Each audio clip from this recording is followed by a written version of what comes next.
Hi everyone. Assalamu alaikum. How are you dears? All are fine?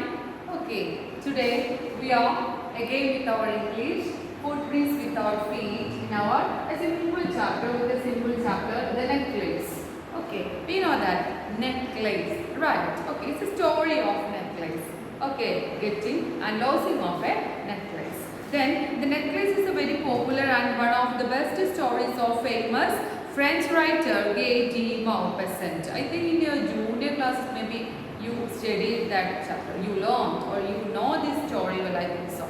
Okay, then it's a popular story of French writer Guy de Maupassant and it's a theme of universal appeal and interest. It has a theme of universal appeal and interest. That means we can expect, we know that these kind of things everywhere. Okay, then it has a theme of universal appeal and interest. It reflects the physiology of women, which is almost the same every part of the physiology and psychology. It reflects, its appeal, the psychology of women. Those who are in every part of the world. Okay, all the women psychology is symbolizing in this, and the women are vain of their looks. They are fond of all good things in our life. Okay, they wish to be flattered and appreciated by men. Okay, actually what is our interest? We wish to be flattered and appealed by the men. Most of them are short-sighted and extravagant. Okay, extravagant. They are not what? Okay, they are lavishly living. Okay, they are living lavishly. Okay, then Mrs. Loisel is a typical representative of the women of her class. Okay, then she thought that she was born for luxurious life. Okay, Mrs. Loisel thinks that she was born for luxurious life. Married to a poor clerk. Okay, married to a poor clerk, and she was always grumbling. Okay, always feeling bad about her situation. And she borrowed a diamond necklace to wear at a ball. Ball means that dance party. In our western countries, we heard about this kind of. And she danced happily till the daybreak, but she crashed headlong to the hard ground of reality when she discovered the loss of the necklace. Okay, then one evening, pleasure caused in her 10 years of misery, that is misery and hard labor, and two at the prime of the life, and sudden twist at the end of the story that the diamond necklace. Okay, what happened at last we can discuss with our chapter. Then all of you open your textbook, page number. All of you open your page number 39. Start read.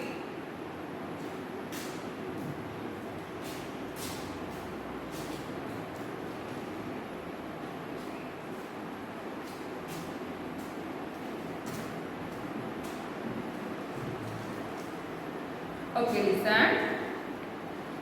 Read and find out. Okay, before read and find out, Matilda is invited to a grand party. Mrs. Loisel. Okay, what is the name of our heroine? Matilda is invited to a grand party. She has a beautiful dress but no jewelry, and she borrows a necklace from a friend and loses it. What happens then? That is the story about. Okay, then read and find out what kind of a person is Miss Loisel and why is she always unhappy, and what kind of Mrs. Loisel, okay, what kind of a person in her is her husband. Okay, then all of you listen. She was one of those pretty young ladies born as if through an error of destiny into a family of clerks, and she had no dowry, no hopes, no means of becoming known and loved and married by a man either rich or distinguished, and she allowed herself to marry a petty clerk in the office of the Board of Education. She was simple but she was unhappy. Okay, she suffered incessantly, feeling herself born for all delicacies and luxuries. She thinks that she was born for all luxuries and delicacies, but she suffered from the poverty of her apartment and the shabby walls. Okay, yeah, her poverty started from her apartment onwards. Her shabby walls and the worn chairs. That means shabby chairs. And all these things tortured and angered her. She think that actually she is beautiful. Then she think that she was born for living. She can, as if she can live. Luxurious, she can lead a luxurious life, or delicacies she wants that. But actually her reality is that what is surrounded by her shabby walls and everything, okay, all of them against, all the things against her dreams. When she seated herself for the dinner opposite of her husband, who uncovered the tureen with a delegated air, then saying, "Oh, the good Pospi, I know nothing better than that." She would think of elegant dinners, okay, then of shining silver, and she thought of a exquisite food served in a marvelous dishes. And she had neither frocks nor jewels, nothing, and she loved only those things. Okay, then she had a rich friend, a schoolmate at the convent. Okay, she had a rich friend, a schoolmate at the convent. Okay, she had a, if you read, she convent, and who she did not like to visit. She suffered so much when she returned, and she wept for whole days for the despair, from the despair and disappointment. Okay, one evening her husband returned a letter bearing in his hand a large envelope. Okay, with a large envelope. Okay, all of you listen. With a what she, how she, then she, he was returning. He returned from.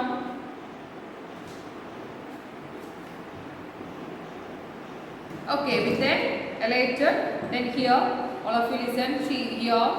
On evening, her husband returned a letter, very happily, bearing in her hand a large envelope. Okay, a letter means very happily. Here, he said, "Here is something for you." Okay, here is something for you.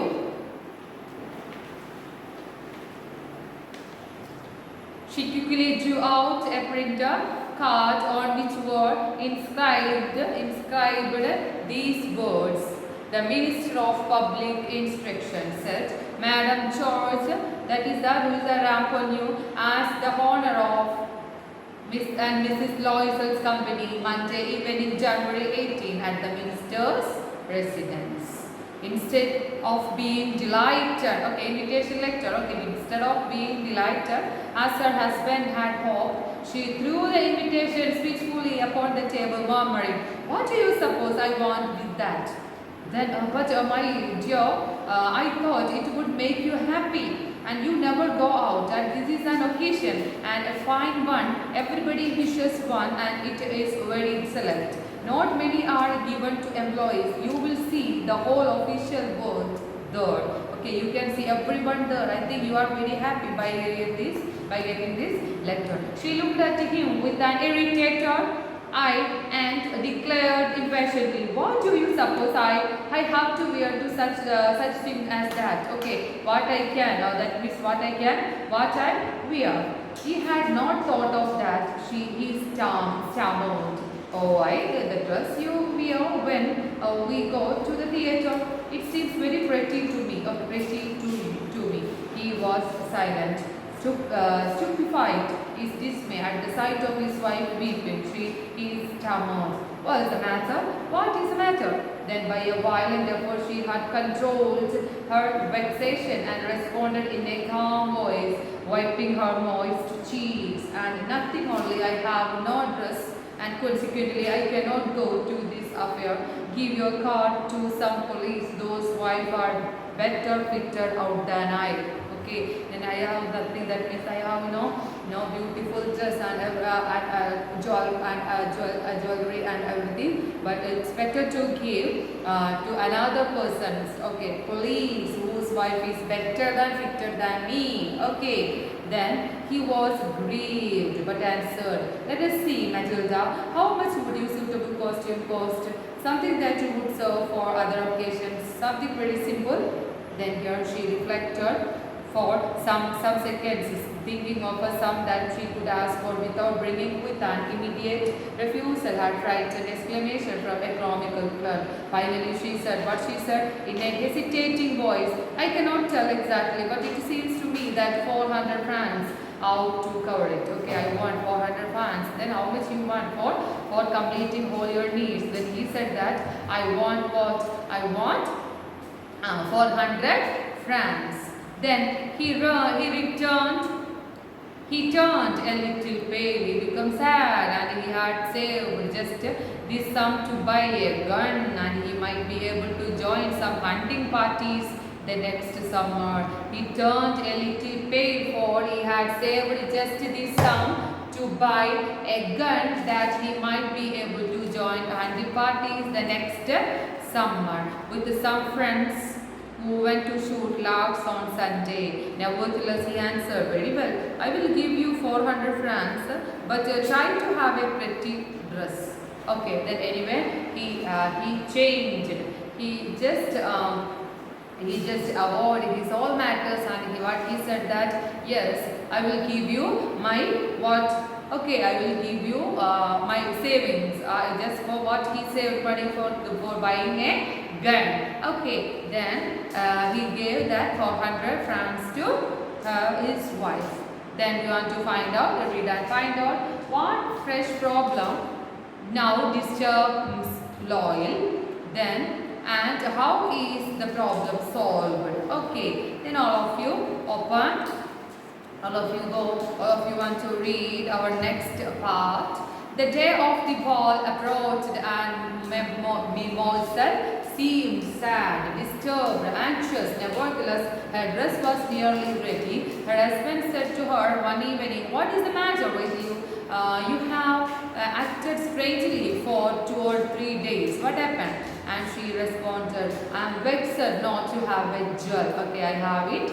Jewel and nothing to adorn myself with. I want jewels for adorn, and I shall have such a poverty-stricken look, and I would prefer not to go to this party. Then I'm just like a poverty-looking. Okay, I'm just like a poverty-stricken person. Then I want what I having the jewels, but I want that. I think it's better to get from that party the invitation.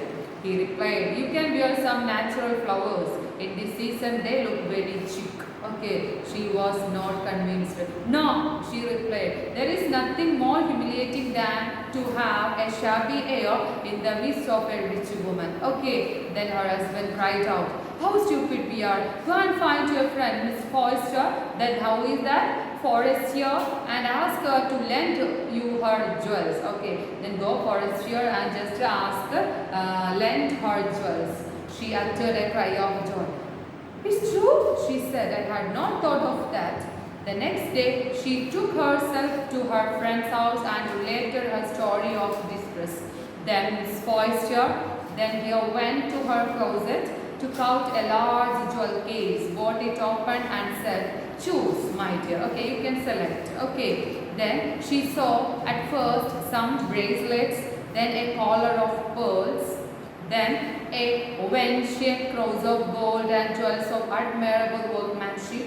She tried the jewels before the glass, and she just wear everything before the glass and hesitated, but could neither desire to take them nor leave them. Then he became confused. Then she asked him, have you nothing more? Then why? Yes, look for yourself. I don't know what will please you. Suddenly she discovered in a black satin box a superb necklace of diamonds, and her hands trembled as she looked it out. Then she placed it about her throat against her dress and was, ecstatic. And then she asked in a hesitating voice full of anxiety, could you lend me this? Only this? Why yes, why? Yes, certainly. Okay. Then Mrs. Forrester, yes, allowed or permissioned or give, lent that Forrester lent that Necklace. Okay. She fell upon the neck of her friend, embraced her with a passion, and then went away with her treasure. And the day of the ball arrived. Then Miss Loisel was a great success. She was the prettiest of all, elegant, gracious, smiling, or full of joy. All of the men noticed her leg. We also, then here, what she said, Mrs. Loisel used that garments and the diamond necklace, and also she looked very prettier than any other women in the party. Okay, all the men noticed her, asked her name, and wanted to be presented. She danced with enthusiasm, intoxicated with pleasure, thinking of nothing but all this admiration. This picture is so complete and sweet to her heart. She went home towards 4 o'clock in the morning. Her husband had been half asleep in one of little salons since midnight, and with the 3 other gentlemen whose wives were enjoying themselves very much. And here who were then with the 3 other gentlemen whose wives were enjoying themselves very much. He threw around her shoulders the modest wrap, and in her carriage whose poverty clashed with the elegance of bath costume. She wished to hurry away in order to be noticed by other women who were wrapping themselves in a rich house. And Loisel detained her. "Wait," said he, "I'm going to call a cab." But she would not listen and descended the steps rapidly. When they were in the street, they found no carriage, and then they began to seek for one, hailing the coachman whom they saw in a distance, reaching their home. And they walked along towards the river, hopeless and shivering. Finally, they found one of those old carriages that one sees in Paris after nightfall. It took them as far as their door, and they went wearily up their apartment. It was all over for her, and on his part, he remembered that he would have to be at the office by 10 o'clock. She removed the wraps from her shoulders before the glass, and for a final view of herself in her glory, suddenly she uttered a cry. Her necklace was not around her neck. After all her enjoyment, and she returned. Okay, she suffered some little bit for getting her home, and what she find her at last, she also again want to see her beauty. That's why she stand before the glass. Then she understood that her diamond necklace lost. Then here we then find out what do MM Loisel do next, and Mr. and Mrs. Loisel do next, and how do they replace the necklace. Loisel already half undressed asked, "What is the matter?" Then she returned towards him excitedly. I no longer have Mr. Frostier's necklace." He arose in dismay. "What? How is that? It's not possible." And they looked the folds of the dress, in the folds of the cloak, and the pockets everywhere. They could not find it. He asked, "You are sure you still had it when you left the minister's house?" "Yes, I felt it as we came out. But if you had lost it in the street, we should have heard it fall." Okay, we can see her the sound. "It must be in the cab." Cab, that we know that cab. Okay. "Yes, it's possible. Did you take the number?" "No." "And did you notice what it was?" "No." Then they looked at each other, utterly cast down. Finally, Loisel dressed himself again. "I'm going," he said, "over the track where we went on, and to see if I can find it." Towards the 7 o'clock, her husband returned, and he had found nothing. He went to the police and the cab officers and put an advertisement in the newspapers offering a reward. And she waited all the day, the state of bewilderment before this frightful disaster. And Loisel returned in the evening, his face pale. He had discovered nothing. He said, "Write to your friend that you have broken the clasp of the necklace, and that you will have it repaired, and that will give us time. Okay, then just informed her what he want to inform. Friend, that you have broken the clasp of the necklace and that you will have to repair. Surely you can repair that thing. Okay, and that will give us time. Okay, it will take time. And she wrote as he dictated. At the end of the week, they had lost all hope, and Loisel, older by 5 years, declared he must replace this jewel. Okay, in the shop of the Paris Royal, listen, Palais Royal, they found a chaplet of diamonds which seemed exactly like the one they had lost. It was valued 40,000 francs. What is that? 40,000 francs. Then they could get off 36. They could get it for 36,000. And Loisel possessed 18,000 francs, which his father had left him, and he borrowed the rest. Then 18,000 francs, which his father left him, and he borrowed the rest. And he made a ruinous promise, took money from ushers and wore the race of lenders. Then he went to get a new necklace, depositing on the merchant's counter 36,000 francs. And when the Loisel took back to the church to Miss Forcier, the letter said to her a frigid tone, "You should have returned them to me sooner, for I might have needed them." Okay, then here a letter said her a frigid son. It's a cold stone. Mr. Forster did not open the jewel box, and as Miss Forster feared she would. And what would she think if she would perceive the substitution? What should she say? And would she take her for a robber? Would she take her for a robber? Take her means here she think that how she think that maybe here Forster call her a robber. Then Mr. Loisel now knew the horrible life of necessity. Underlined, she did her part, however completely, heroically, that it was necessary to pay this frightful debt, and she would pay it. And they sent away the maid, and they changed their lodgings, and they rented some rooms in an attic. Okay, which are the things they did for substituting, for complementing, for compensating that large amount? Which are the things they did? They want to do. Okay, they did. Which are the things they did?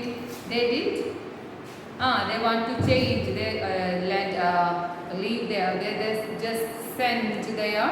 It's necessary to pay this tribal present. All of you listen. Okay, they changed their lodgings and they sent away the maid. Just underline that paragraph. Miss Loisel now knew the horrible life of necessity and up to attic.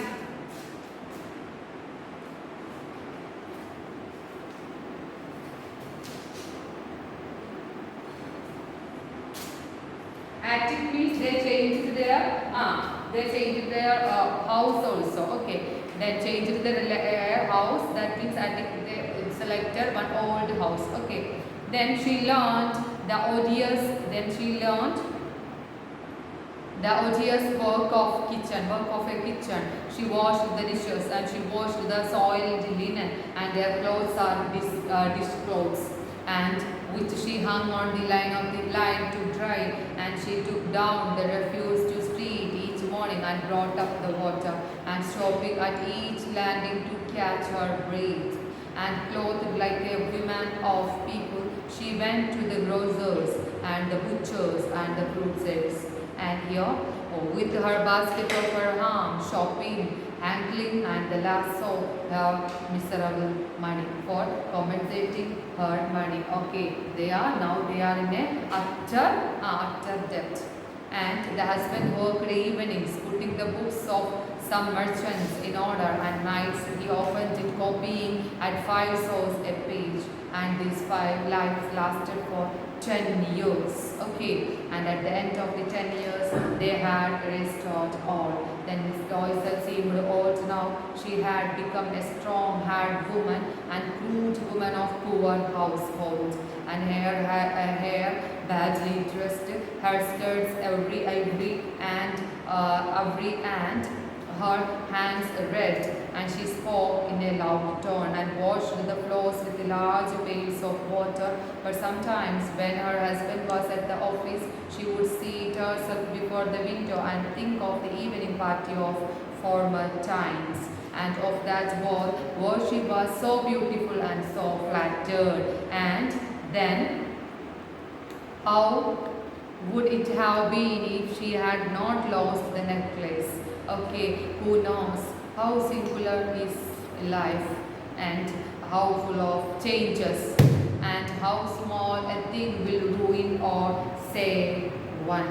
Okay, one Sunday, as she was taking a walk in the chance Elise to arrive, read herself 2 hours of the week for completing her week, and she suddenly perceived a woman walking with a child. It was Mrs. Forestier. Forestier, still young, still pretty, still attractive. Miss Loisel was affected. Should she speak to her? Yes, certainly, and now she had faith and would tell her all. Why not? She approached her. Good morning, Jenny. Then her friend did not recognize her and was astonished to be so familiarly addressed by this common patronage, that personage. Then here she stammered, but madam, I don't know, you must be mistaken. No, I am Matilda Loisel. Okay, because she changed because of the debt. No, I am Matilda Loisel. Her friend uttered a cry of astonishment. Oh my, poor Matilda, how you have changed. Then yes, I have had some hard days since I saw you, and some miserable ones, and all because of you. Because of me? How is that? Then you recall the diamond necklace, and you launched me to wear to the minister's ball. Yes, very well. Well, I lost it. How is that? Since you returned it to me, I returned another you exactly like it, and it has taken us 10 years to pay for it. You can understand that it was not easy for us who have nothing, but it is finished. I am decently content. Mr. Forestier stopped short. She said, you say that you bought a diamond necklace to replace mine? Yes. You did not perceive it then? They were just alike. Then she smiled with a proud and simple joy. Mrs. Forestier was touched and took both her hands, and she replied, oh, my poor Matilda, mine were false.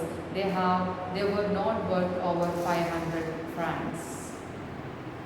Okay, then understood. Then what is actually it is not more than 500 francs. Understood? Okay, actually it's praise.